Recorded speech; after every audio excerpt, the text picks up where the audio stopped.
ഓണം കളറാക്കാൻ തേങ്ങ വറുത്തരച്ച സാമ്പാർ എങ്ങനെ തയ്യാറാക്കുന്നത് നമുക്ക് നോക്കാം.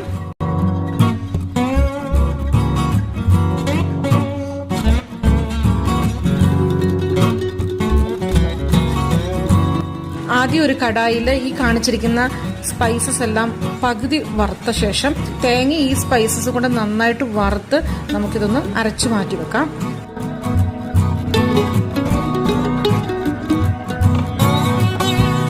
ഇനി നമുക്കൊരു പാത്രത്തില് സാമ്പാർ കഷ്ണങ്ങളും മഞ്ഞൾപ്പൊടിയും മുളക് പൊടിയും ഉപ്പും വെള്ളവും ചേർത്ത് നമുക്കൊന്ന് വേവിക്കാൻ വെക്കാം.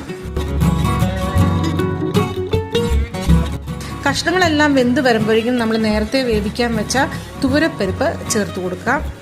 ശേഷം നമ്മൾ അരച്ചു വെച്ചിരിക്കുന്ന കൂട്ട് ചേർത്ത് നന്നായിട്ട് ഇളക്കി കൊടുക്കുക. ഇനി നമുക്ക് ആവശ്യത്തിന് പുളിവെള്ളം ചേർത്ത് കൊടുക്കാം. ഇനി 1-2 ടീസ്പൂൺ ശർക്കര പാനിയോ ശർക്കര പൊടിച്ചതോ ചേർത്ത് കൊടുക്കാം. ഇത് നന്നായിട്ട് തിളച്ച ശേഷം നമുക്കൊന്ന് മാറ്റി വെക്കാം.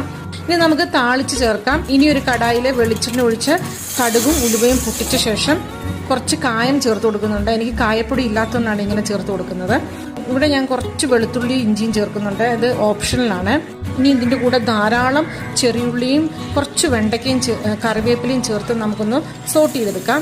ഇതൊന്ന് സോട്ടായി വരുമ്പോൾ കുറച്ച് തക്കാളി കഷ്ണങ്ങളും കൂടെ ചേർത്ത് നമുക്കൊന്ന് സോട്ട് ചെയ്തെടുക്കാം. ഇതൊന്ന് മൂത്ത് വരുമ്പോഴേക്കും നമുക്ക് സാമ്പാറിലേക്ക് ചേർത്ത് കൊടുക്കാം.